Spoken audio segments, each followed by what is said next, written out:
Welcome to another episode of College GPS. This episode, we will be exploring the beautiful campus of University of Las Vegas, Nevada. I'm your host, Alicia Thompson. Join me for a campus tour, speak with special guests like UNLV's president, Dr. Whitfield, dive into student life, and explore some of the amazing things downtown Las Vegas has to offer. Let's get started.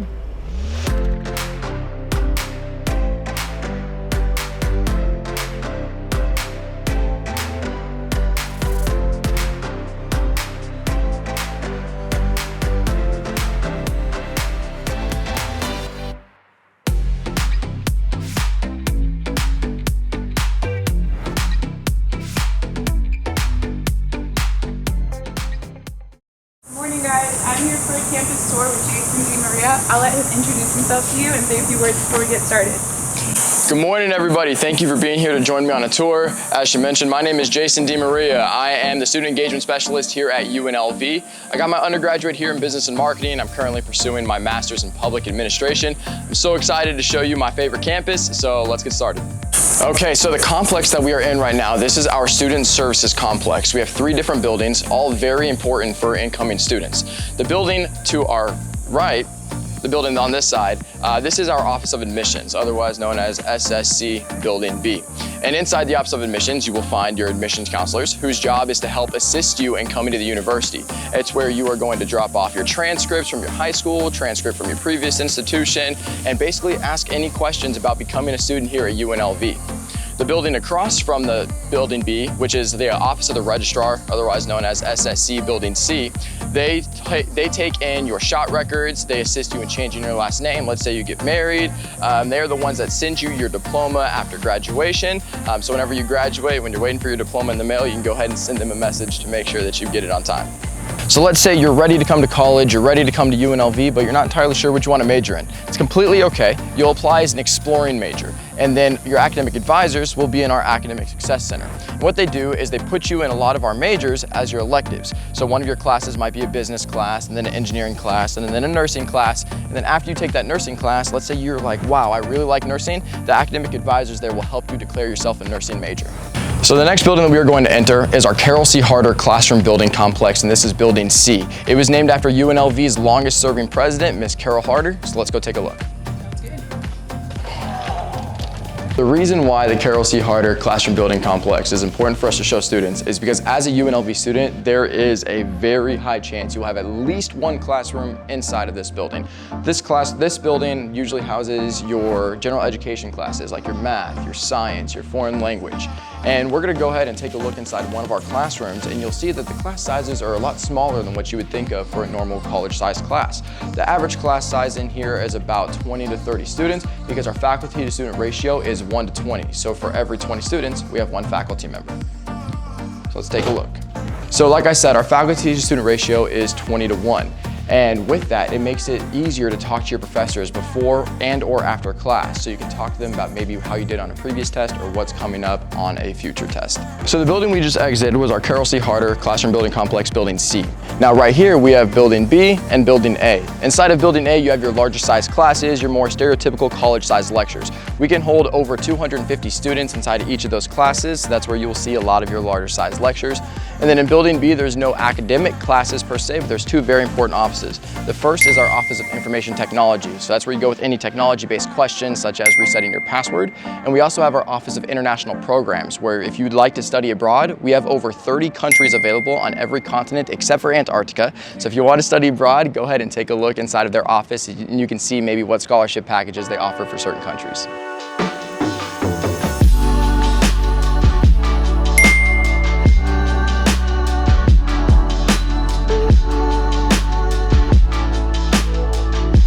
So like I mentioned when we entered the building, this is the biggest building we have on campus and arguably the most important building for all students at UNLV. It is 5 stories high. Each floor is unique to the next. So on our second floor, when we walk upstairs, the first thing you're gonna notice is we have a lot more computers. We have over 300 computer workstations and 2,500 group study areas in this library alone. Also on the second floor, we have our first spot for academic tutoring hosted by our Academic Success Center. So yes, you can get regular tutoring in your math and your science classes, but they also offer major specific tutoring. So you can get help in your nursing class or your hospitality class, your engineering class. And then lastly, on the second floor, we also have an area for graduate students. So if you're coming back for your master's degree or your PhD, we have a separate area for you to study on the second floor. Now our third and fourth floors, as you can see, we have these giant glass domes. These are our silent study rooms. So as you can imagine, a university this big, over 30,000 students, and a library this big, it's not your typical quiet library. But if you prefer to study in complete silence, then those rooms would be perfect for you. They are completely soundproof inside and out. They're so quiet in there, you can practically hear yourself breathing. So if you prefer to study in complete silence, then those would be perfect for you. And then the fifth floor, I like to describe it as more of the hangout area in the library. The way it's set up there, there's a lot of areas to sit around in a group setting, and it has a fantastic view of the Las Vegas Strip and the rest of the university.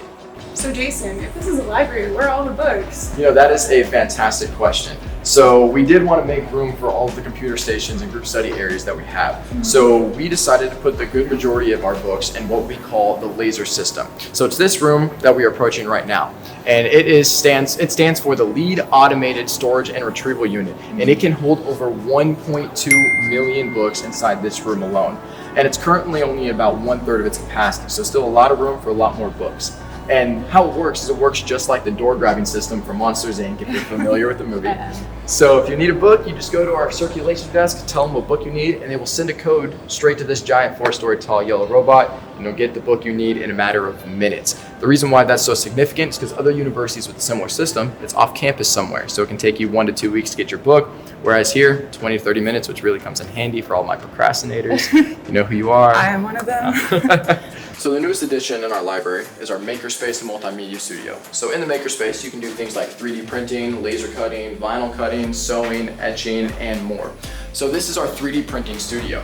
And some of the things you can do are like this guy right here. This was actually created by one of these machines. It is completely free for students. You do not need to be in a specific class to use the services. You just need to pay for the materials that you use. And let's say you have a personal hobby, personal project. You can come in here and print something that you'd like. I've seen people print model airplanes, helicopters, and things like that. All you need to do is make sure you take a safety course so you know how to properly operate all this very cool equipment, and then you're good to go. So just opposite of the Makerspace, we have our multimedia studio. Again, free for students. You don't even need to be in a specific class. So you can do things like video recording, audio recording, and video editing as well.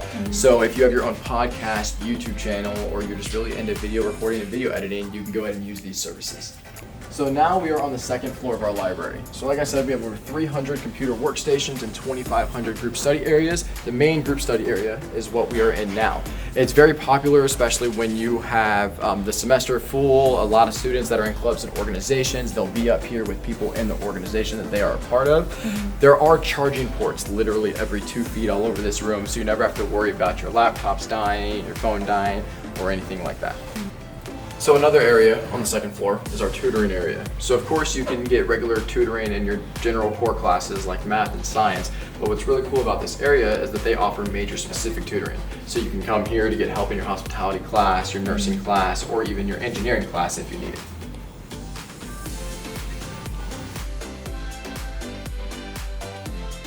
And the main attraction up here per se is our silent study rooms. So with a library this big and with over 30,000 students, especially during study week and finals week, it's not your typical quiet library. So that's why we have our silent study rooms. They are completely soundproof inside and out and are a great place to go if you want to study in complete silence.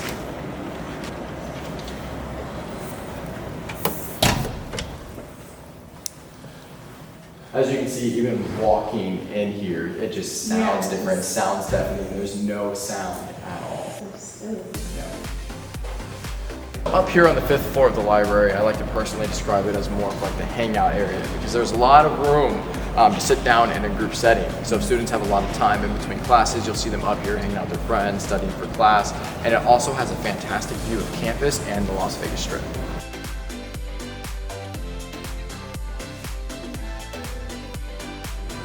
So now we are at our College of Hospitality. It's one of our newer academic buildings on campus. Very expensive, very beautiful building. We are one of the leading hospitality programs in the entire world because Las Vegas is the entertainment capital of the world. So it's no surprise that we have a fantastic hospitality program. With that, a lot of the hotels and casinos on the Strip actually donated money to our hospitality college, and you can actually see on the outside of the building, we have a list of some of the founders that helped fund this building. So we have Caesars Entertainment, Las Vegas Sands, MGM Grand, just to name a select few. So let's go take a look inside. So in our college hospitality is one of our most popular majors in general. But here you can do things like culinary or meeting and events, hospitality management, gaming and technology like casino gaming. But then we also have golf management as a major. It's very rare that institutions offer golf management, so we're one of those institutions that does. Inside our college hospitality, we do have our golf management store. So they have a lot of UNLV golf apparel. If you want to go ahead and purchase some UNLV golf apparel, on the side of it, they do have a putting green as well. So that's offered to any student. If you want to go ahead and work on your short game, you can go here, grab a putter, and use the putting green. And also they have a golf simulator inside of here as well. So they hook you up to a machine where you hit a golf ball into like a big projection screen, and it analyzes your swing, tells you, how far you hit the ball and what to do to go ahead and fix your swing to get rid of that banana curve you might have.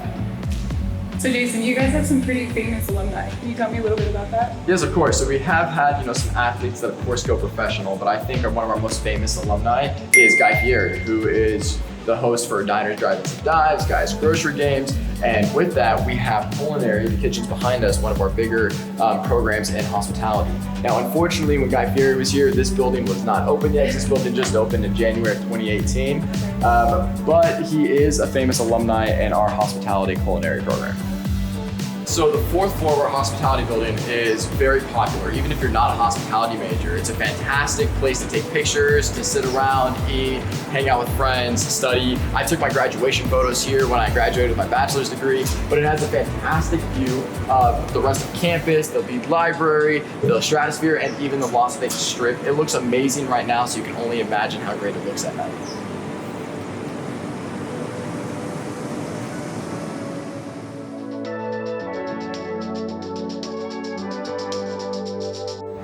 So one thing I do want to mention is probably one of my favorite things about the campus in general. So I'm from Las Vegas, born and raised, and it's no surprise that we're in a desert. But as you can see, we have a lot of trees, a lot of greenery. We have over 4,300 trees on campus. And so I like to say it's my home away from home, because you come here and it almost makes you forget you're in a desert, and then you go across the street and then you remember. But while you're on campus, the greenery, it's fantastic to come out, just sit down, have a picnic, relax, read a book. It's an amazing scenery. But with that, right behind us, this building is our Flora Dungan Humanities building. It is the tallest building on campus, and will forever be the tallest building on campus because we are in the airport's flight path. Any taller, we might get a little bit in trouble by the airport. It is 7 floors high, and a lot of students, including myself, refer to it as the campus White House because it is home to our UNLV president, Dr. Keith Whitfield, and his entire staff. His office is located on the top floor, so I like to explain it as symbolism that he is looking over our entire university. So it's an important building, but our next stop, I want to go ahead and show you another important building for students, probably the most popular for students, and it's our student union. Sounds good, let's go. So now that we are in our student union, the first thing I want to talk about is actually right behind us. It is our game room. So the game room is free for students. You just need your UNLV ID card to get in. You can do things like ping pong, pool, and foosball. That's all free. You just take your rubber card to the front desk, they'll get you that equipment. There are also arcade games in there like Dance Dance Revolution, Mario Kart. Those do cost some quarters to play. And lastly, in that room, we also have TVs where students can bring in their own game systems and do Super Smash Bros. Tournaments, Call of Duty tournaments, and things like that. So where would I go for the best food on campus? Best food on campus, we are already in it, our student union. Since all the food's here, that's probably why it's the most popular place on campus.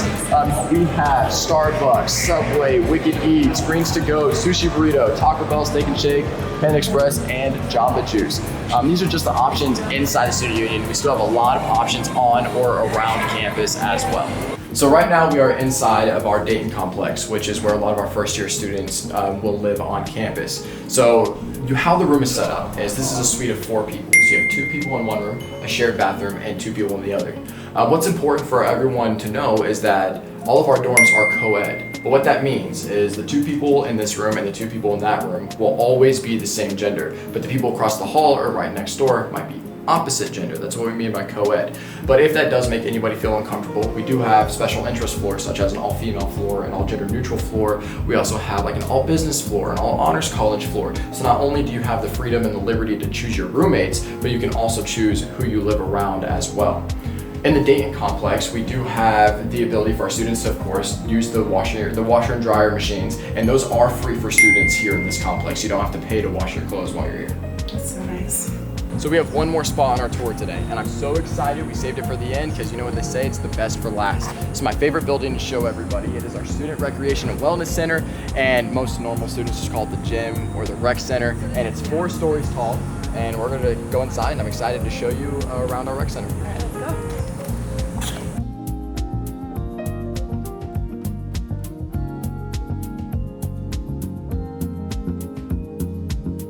So the Student Recreation and Wellness Center is completely free for students. As long as you're taking at least 4 credits, which is essentially like a class of third, you just take a UNLV ID card with the lovely people at the front desk and they can let you in. So clearly on the first floor, as you can see, we have a lot of our cardio equipment, so our treadmills, bicycles. We even have a bouldering wall that was built because our student government wanted a bouldering wall and our CSUN made it happen. So do you guys have intramural sports available for students? We do. So we have like football, soccer, basketball. A lot of the intramurals are actually held inside of the rec center on the 3rd floor. Before we get up there though, we have a lot of other things on the 1st floor that we offer. For example, right here you can see our mat courts. You can play things like basketball, soccer, dodgeball, ping pong. I've even seen people lay out mats and do cheerleading stunts here.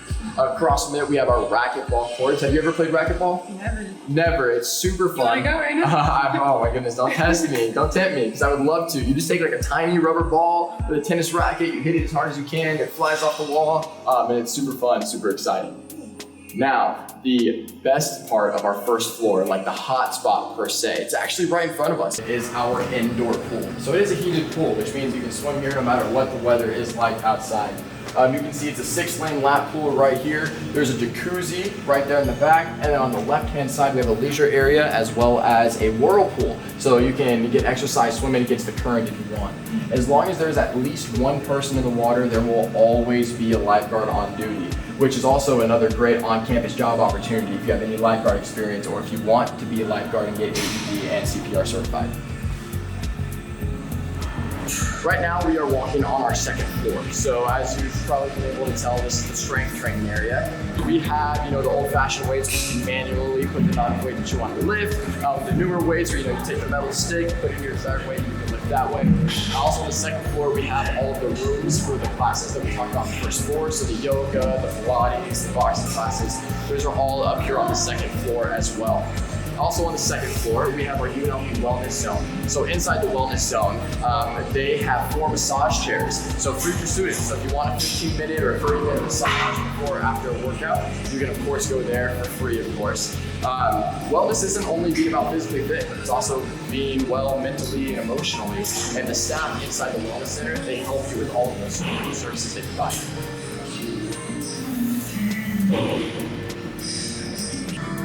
So I showed you the 1st and the 2nd floor of our Student Recreation and Wellness Center. Now we're on top of the 4th floor because we can still have a view of our 3rd floor. So on the 3rd floor, we have 4 basketball courts. 3 of them are used exclusively for basketball, and that's where a lot of the intramural sports are played. And the 4th court is used for volleyball, again for the intramural volleyball. Now on the 4th floor, what we're walking on now is our indoor track. So if it is really hot outside, maybe you don't like the treadmills, you want to still run up here, you totally can. It has a great view of campus, a fantastic view of the strip, and it's 1/8 of a mile. So 8 laps around our track, and of course you ran a mile. You can also see outside of these windows our Cox Pavilion and our Thompson Mack Center. So our Cox Pavilion is where our Lady Rebels basketball team and volleyball team they play. And whenever they're not in season, we have local dance competitions and cheer competitions inside of that building. The Thompson Mack Center is where our Runnin' Rebels basketball team plays, and we can hold over 18,000 people in that building. Whenever they're not in season, we have larger events such as Disney on Ice, National Finals Rodeo, high school graduations, or college graduations. Actually, within the last couple of weeks, we actually had Team USA here to practice in our Cox Pavilion and our Mendenhall Center. And so we had Damian Lillard, Kevin Durant, and their entire team here just a couple weeks ago. You mentioned that all students get free admission. Yes, that is correct. So all students get a free ticket to all home games for all sports: basketball, soccer, baseball, volleyball, and yes, that also includes football because our football team is now playing in Allegiant Stadium, home to the Las Vegas Raiders. So we do get a free ticket to every home game when our Rebels are playing in Allegiant Stadium. Okay, we are back at the admissions department at the end of our tour. Thank you, Jason, so much for your time today. You did an amazing job. Awesome. Thank you for having me. So I know what you guys are thinking after seeing that beautiful campus. How do I become a student here? Let's head over to the admissions department and talk with Barb Roberts, Assistant Vice President of Undergraduate Admissions. Let's go.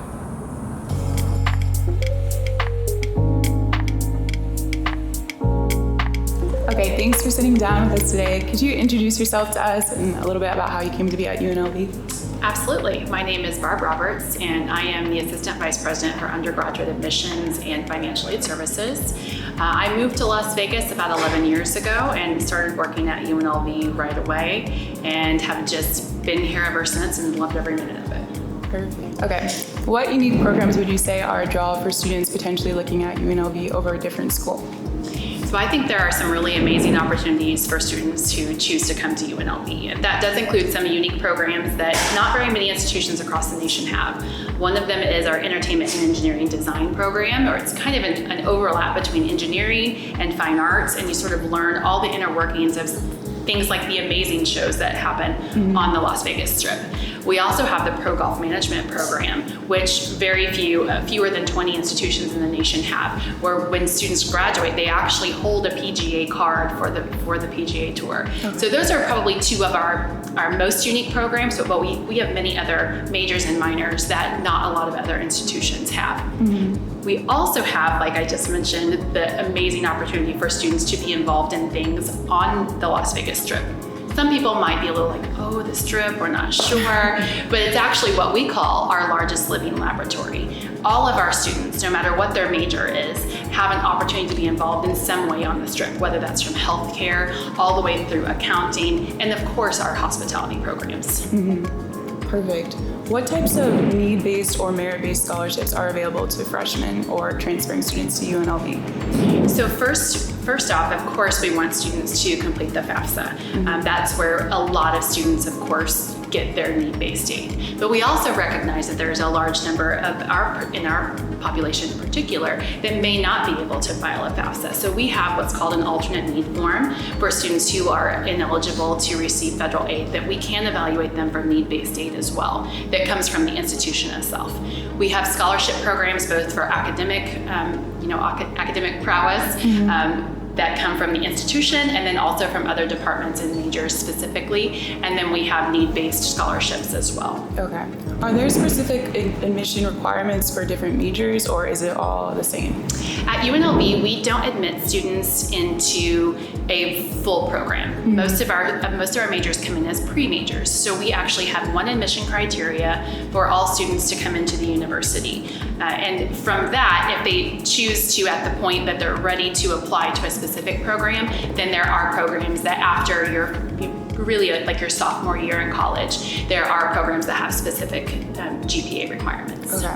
And my last question is, what type of support is offered to freshmen, specifically maybe a first generation, a potential student whose college is completely new for them? We have a lot of programs actually. A large number of our students are first generation college students. It's something we're really proud of. I'm a first generation college student, and I realize the impact that has on your whole family and how important that support is. So for students who are first entering, we have a program before the students actually come in their freshman year for first generation students, and there's additional support throughout their time at UNLV, not just in their first year.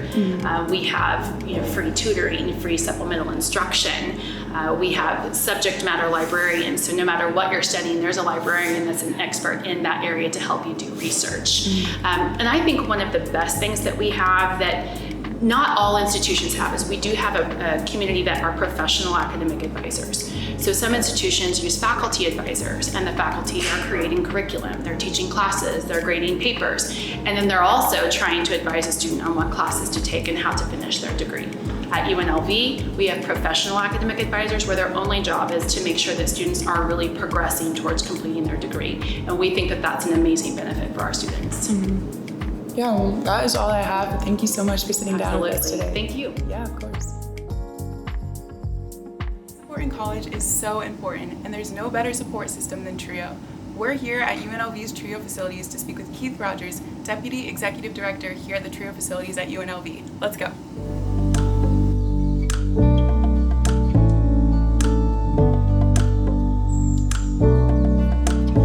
Thank you for sitting down with us today and giving us some of your time. Can you introduce yourself and tell me a little bit about how you came to be Chief Executive Director at UNLV? Oh, that's quite a journey. Yeah. So I'm Dr. Keith Rogers. I'm the Deputy Executive Director here at the Center for Academic Enrichment and Outreach housed at the University of Nevada, Las Vegas. And how I got to be at this seat today is, I'll be brief, but I grew up in Missouri, Show Me State, youngest of 10 kids. My mother was on welfare, we were on welfare, and she finished maybe the 8th or 9th grade. So college wasn't something that was talked about in our house, and so everyone worked. That was sort of the pathway for my older siblings, and I followed my older brother. He went to the military, Air Force, and so I followed him into the Army, to the Armed Forces, and he was actually stationed here in Las Vegas when I was coming off 5 years after serving 5 years active duty. And I was thinking about what I want to do with my life, and I was thinking about college. I had taken some correspondence courses while I was in the military. That's something you need for promotion. I took 1 or 2 college classes through Central Texas College there, and my squad leader was like, hey, you do well in school, you should really think about going to college. And at that time, that was my plan when I got off active duty. And my brother, like I said, was here in the Air Force in Las Vegas, and he convinced me to come here from Virginia, where I came off active duty. And just by coincidence, I came to an orientation and I met an advisor, and they said, oh, you should go see Dr. William Sullivan in the TRIO programs. And so I came over and I met Dr. Sullivan, and then I became a student worker in the office, the TRIO office, and then also a participant in Student Support Services.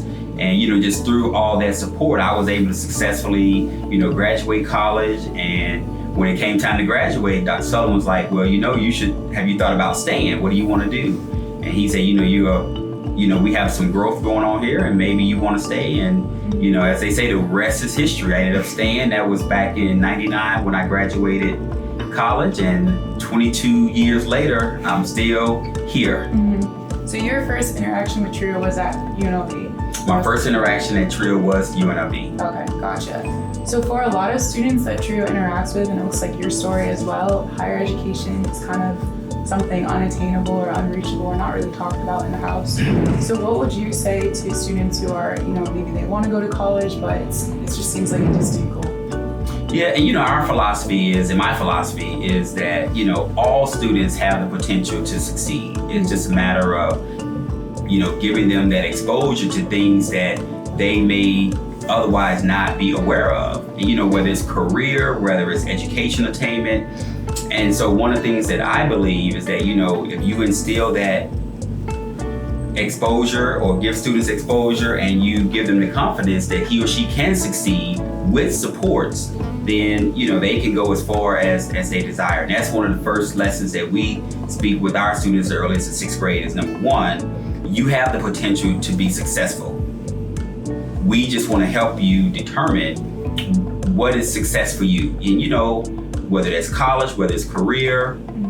And so that's what we try to start that conversation there. And then we go from there with connecting the students to the appropriate resources, mentors, supplemental services to help them along the way. And just reminding all students that, we all have to have some support. We all have help, and none of us come out turnkey knowing all the answers to everything along that journey. And it's okay to lean on others. It's okay to be vulnerable in terms of not having all the answers, not knowing the pathway. And that's why you have all these other people here to be your champions and advocates to help you along that journey. Yeah, no, I love that. So you were involved in student support services when you were a student here.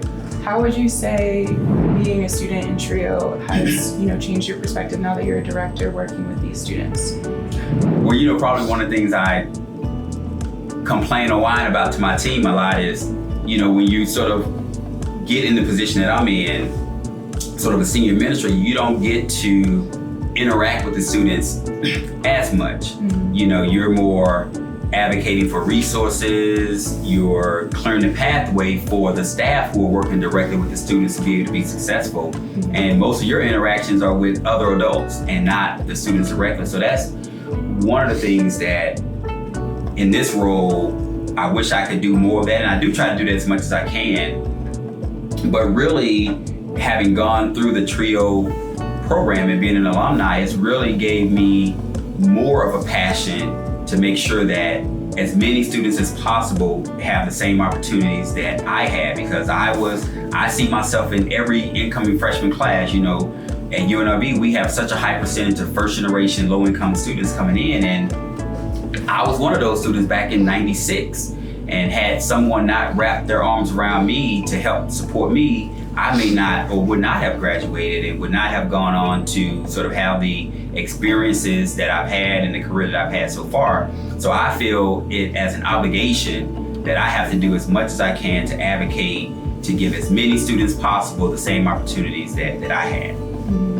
What types of support and programs am I looking at as an incoming freshman, potentially in TRIO in high school or just learning about TRIO at UNLV? And I'll maybe stick to, like, within our portfolio here within the center, we have a collection of TRIO programs that are comprised of, you know, Talent Search and Upward Bound, that's working with the pre-college students. And then we have our Education Opportunity Center grant that works with adults to get them back into the education pipeline.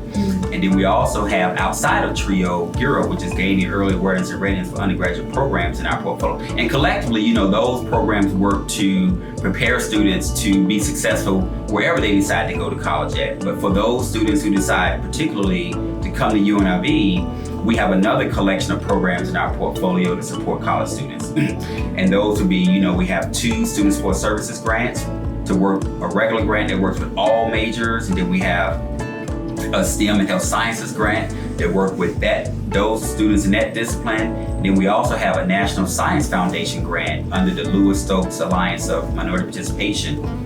And so that grant works with a collection of colleges to help increase the number of undergraduate students who complete a STEM degree program. And then we also have 2 Title III grants under ANAPESI to work with all disciplines within that cluster as well as STEM.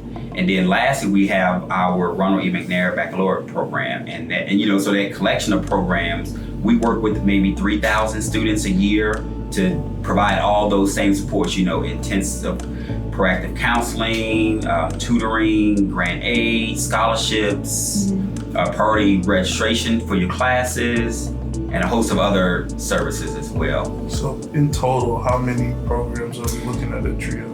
So within our portfolio, we have 19 TRIO programs of the 23. Gotcha. So you said you've been here for about 22 years, that's correct, right? Yes, 22 years as a professional, and an additional 3 years as a college student. So 25 years on campus. So how would you say, looking at like the alumni of UNLV, how have you said that TRIO has, you know, affected them, how they thrived, you know, at UNLV and then after graduation?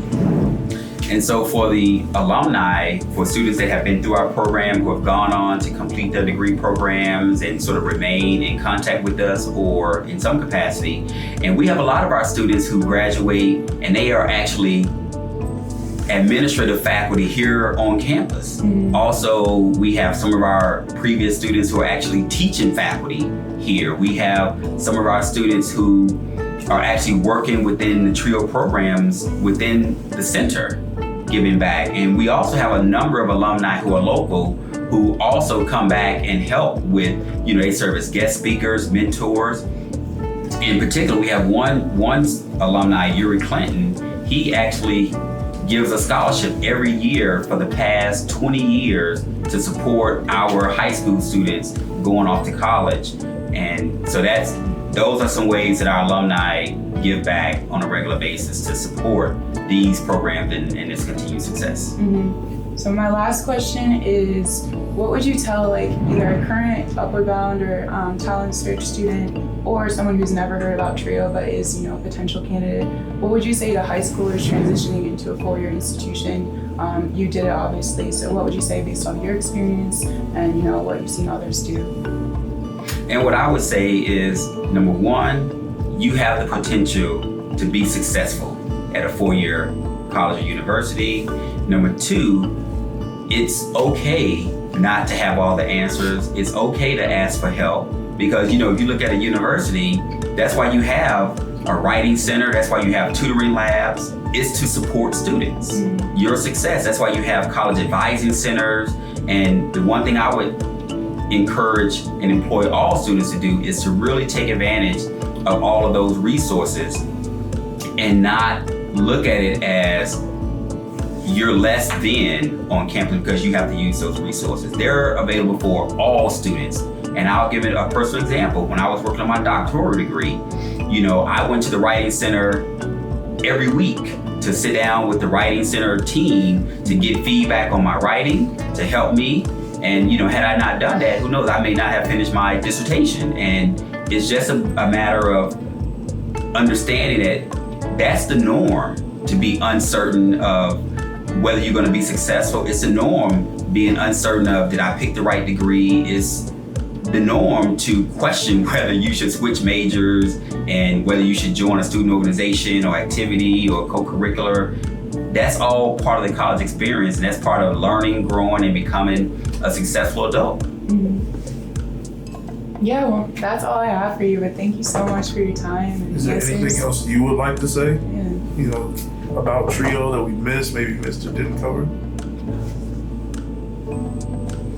I will maybe add something about that. Let me see. One thing I would like to say, just the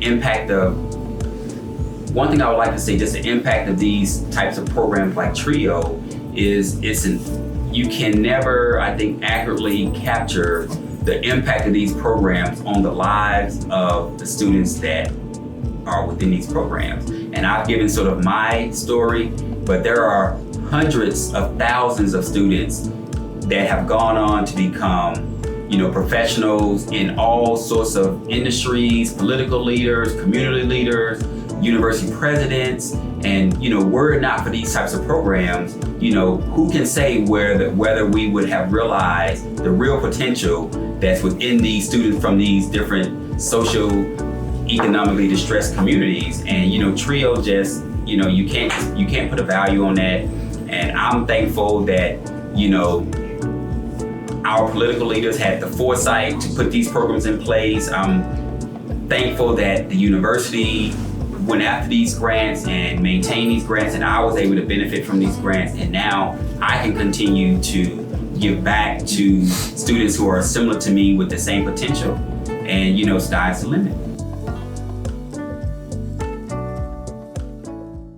We're gonna head inside and talk to Dr. Juanita Fang, Vice President of Student Affairs, and get her perspective on a diverse student body and support for students of all backgrounds. So let's go.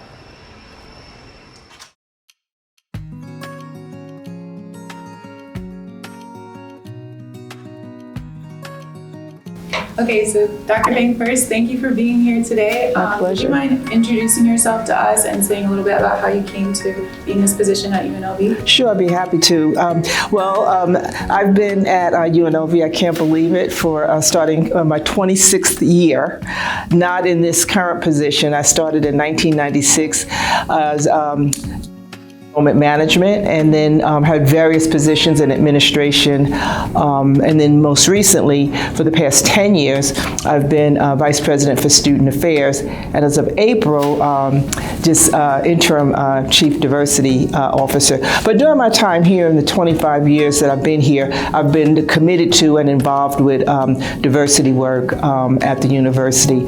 But I've watched this university grow, and now in 1996, we had about 16,000 students. We have over 31,000 students now. We didn't have any of the professional schools. We didn't have a law school, dental school, or medical school, and now we have all three. I don't know, we've built countless of buildings. But the real thing is that we've not only grown in quantity, but more importantly, we've grown in quality. And so I fell in love with this place. I love UNLV, and this will be my last stop, I'm sure. Perfect. So UNLV is rated one of the top universities when it comes to diversity. What would you say are some of the positive outcomes of having such a mixed student population? Well, I think first of all, the diversity and having people from different places, not only in terms of racial diversity, which is important, but also diversity in terms of ideologies. And I think the importance of it is to learn from each other. I think, and so we try to engage students in every way that we can so that we take advantage of the diversity. It's one thing to have diverse students here, but if you don't take advantage of those opportunities for students to have opportunities to meet other students who don't look like them or who don't think like them, then there's no real great benefit of that. But we have such that rich mixture of students, and I think it really enhances our culture to be a better university and to prepare our students to go out into a world and a community that is going to be very, very diverse. So our program, TRIO, deals with a lot of students from different socioeconomic backgrounds and a lot of first generation and at-risk students. What would you say to a student that is potentially looking at UNLV and maybe college is just not something that's talked about in their home, it's kind of a far goal? What would you say to encourage that student into higher education? Well, the first thing I try to do is get them on campus because I think having that campus experience, and that's one of the great things about our TRIO programs here, because we start with students at middle school to get them to start to think about the possibility and to create aspirations for the potential for going to college. And I'm a first generation student, so I think students need to see people that look like them who maybe have had some of the same experiences that they have to show that yes, you can make it. And I really believe that education is one of the greatest pathways to success that you can have. So you studied educational psychology, if I'm correct. Yes. So what would you say, being a student of psychology and philosophy, I believe, how would you say that has influenced your perspective in dealing with students from different socioeconomic backgrounds, and now your role as vice president? Well, my undergraduate degree was in psychology, and then my master's in educational psychology, and then my doctor's in higher education. And I think I'm a learner of human dynamics, and so I think my background in psychology has helped me to try to understand how people relate to each other or not, and then how I can assist in helping with that. So I think that with every situation, that whatever the backdrop is, it's that human engagement and human interaction that makes a difference. And that's how I use the background my educational background. With our country at such a tense time, climate regarding racial issues and social issues, what has been your perspective of UNLV's response to current events, whether that's like student-led things or conversations had? I'm going to be very honest with you. I think that we are doing better. I don't think that we have always done as great as we could have as a university. And I don't mean that we weren't committed, but I think in terms of how we communicate. And I think, many campuses across the country, as you say, we're a very polarized nation right now. And I think we all have the challenge of when to communicate and how to communicate.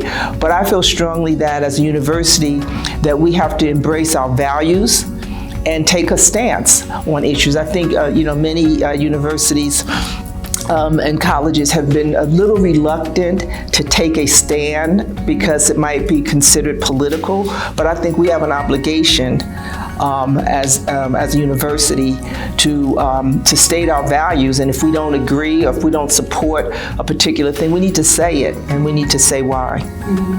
So my last question is, how would you describe the types of students that attend UNLV, and also what would you like to see in the future in future students?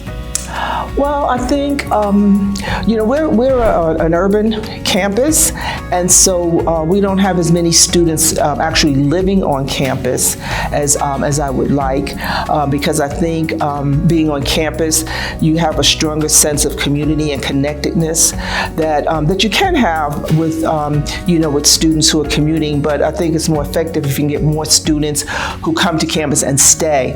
And so, one of the things that I would like to do is to have more students living either on campus or near campus, so that it's a full experience both in and outside of the classroom. Is there anything else you'd like to say to our students and our reach as far as your position here and UNLV in general? Well, I think I would just reiterate again how important I think education is. I think it's a pathway, almost a prerequisite to success. And I don't want to say that there aren't other ways to be successful, but I think certainly education is an important way. I grew up in the inner city of Newark, New Jersey, in the projects, and never thought that I would be in the position that I'm in now, and I'm in it because of education. And so I'm committed committed to encouraging and supporting and helping students to achieve that same goal. Many students, low-income first-generation students, don't continue at a university because they don't feel welcomed or they feel out of place. What are some things that UNLV does for those first-generation students to help them feel included in the campus? Well, I think the connectedness piece is very important. One of the things we have that I'm very proud of is that we have an office called the Intersection, and the Intersection office focuses specifically. Now we have other programs too, but the Intersection focuses on first-generation students and how we can support those students in particular. We also have the Office of Social Justice and Student Diversity that supports students, and again, as well as our Center for Academic Enrichment and Outreach, which we have, I'm proud to say, I don't take credit for it, but we have the largest TRIO program in the country. Wow. So, that's what I was going to say, follow up. What role does TRIO play in inclusion on campus? so we have all of the TRIO programs. So we have Gear Up, Upward Bound, and then we have student support services. So we have for students in middle school, high school, and then the student support services programs are for students who come to UNLV. And so they are assigned a counselor, and those counselors, in addition to their regular academic counselors that they have within their academic colleges, if they're in the student support services program, they meet with the counselors at least 4 times a semester, and they keep up with them. How you doing? Do you need some help? And that kind of intense, I don't want to call it intervention, but that connection, so that they feel there's somebody and somebodies who care about them and who care about their success. Yeah. Good. Well, thank you. Lastly, we're going to speak with UNLV's first African American president, Dr. Keith Whitfield. I'm here with our CEO, Dr. McKenzie. What's up, Doc? Hey, how are you? Good. Great, let's go. We're here with Dr. Keith Whitfield, president of the University of Nevada, Las Vegas. And why don't we begin by you just telling us a little bit about you and your background and where you come from and everything. It was very interesting. We were just sharing. My parents are originally from Chicago. My father entered the military. Interestingly enough, was assigned to Japan, and his commanding officer offered him the opportunity to go back to school. So he went back and got his degree, and he got that opportunity about a month after I was born. So I was a kind of a college baby is what I consider myself.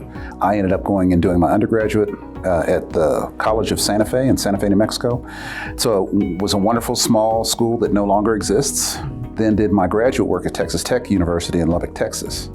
And from there went to Lake Charles, Louisiana to McNeese State.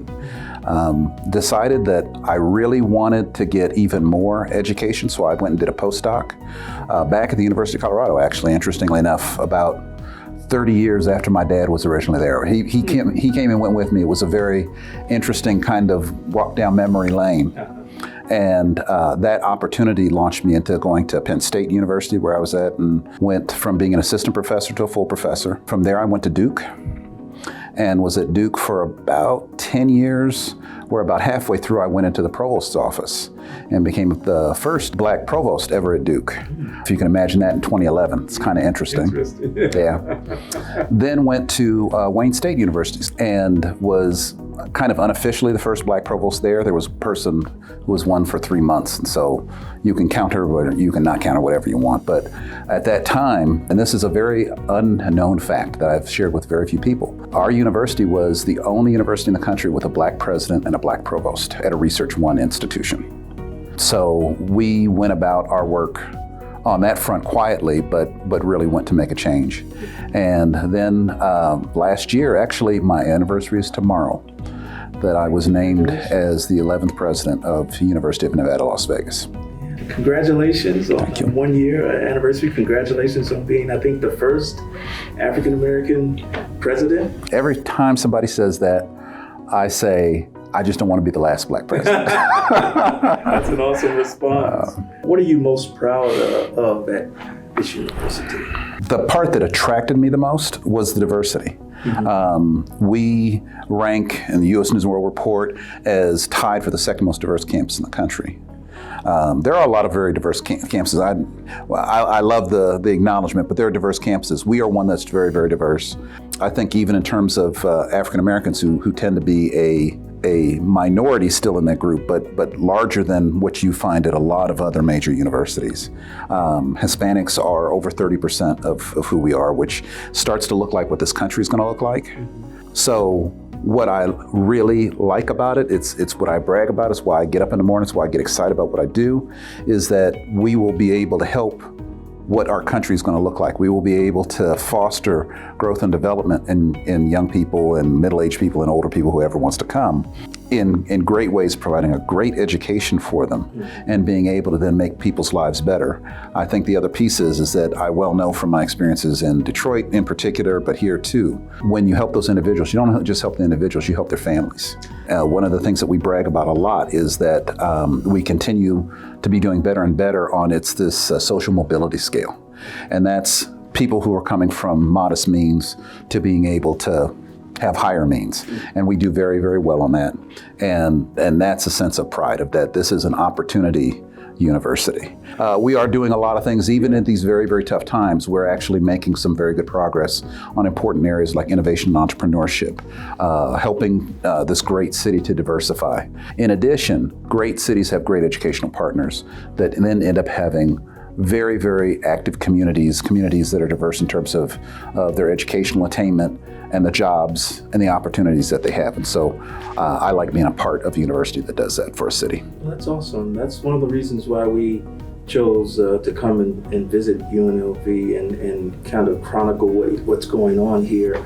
We serve a lot of low-income first-generation students through our TRIO programs, and you have awesome TRIO programs here on the campus. And oftentimes, this population is not given opportunity to attain a post-secondary degree or education. And so my question is, what would you say to students that are coming from a background where attending and graduating from a four-year university is not the norm? I think it's a little over 1 out of every 3 of our students are actually first-generation students.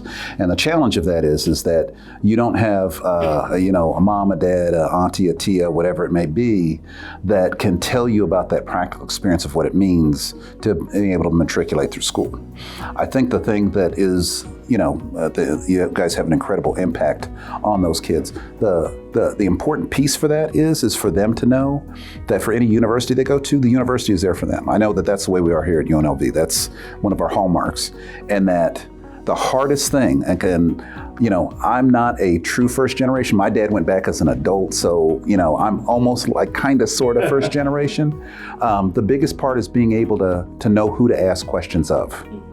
And I think that even in this information-rich world that we have, sometimes it's hard to feel like you can know just who to go to. Student success really comes if you know 3 people at a campus. And if you think about it, it's sad to think of that, of not just friends, but a faculty member, a staff member, an advisor. If you know 3, your probability of success just absolutely explodes. And so you've got to feel like you belong to feel comfortable enough to do that. And that's one of the things that I want to work on here for everyone who's here, regardless of race, color, or creed, is that you feel like this university is actually here for you. We have a program in Inglewood that serves a lot of African-American males. And a lot of them are going to see this video, they're going to hear from you. What advice would you have for young African-American males if they would like to? You trying to ask these questions, man, that we could talk about for an hour. If I was going to try to put it in a nutshell, it's don't be afraid to be the first and don't be afraid to be the only one. I want to see more people look like me, but follow your passion. Follow what you're passionate about. That makes the journey fun. Most presidents have been described as the face of a school. How would you describe your role as president of UNLV, and what types of responsibilities fall under your position? No, it's a short show. Wow. I took this position because I am a servant leader. I like service. I do like leadership. I like trying to make places better. I like trying to make opportunities for students. I think, that idea of face, I don't go out there. It's definitely not about me. It's not about a single thing. It's about this university and what we try to do and give back to the community, what opportunities that we try to make for people, and try to be a place that's inclusive. And we're not there yet. We're good, but we're not there yet. And because it's one of those things that you're striving and never arriving for. But I'm proud for even the few things that we have been able to accomplish so far. And people have shared with me that they think that I've been doing a lot. And I said, this has been COVID, man. I just got started. Y'all better watch it. But I'm the hype man for the university. I think that's my role. What kept you during this experience? Because talk about stress, and not being open, and you're just starting out. It's funny because it's always stressful because you are trying to do something, which is it's a bit of a moving target to try to provide a great opportunity for folks. And there's always opportunities that you've got to try to pursue. So whether you have COVID has impacted this country, this world. It ain't stopped the world.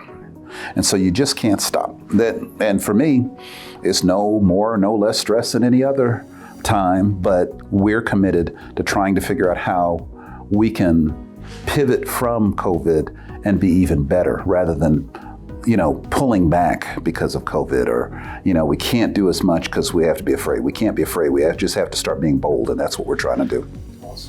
What would you say to potential students looking to study at UNLV? What sets your institution apart from others? I think because of some of the specialties we have, we're, particularly for our state, and actually nationally, we're ranked in terms of law. Hotel and restaurant management, as you can imagine, we're the sports and entertainment capital of the world.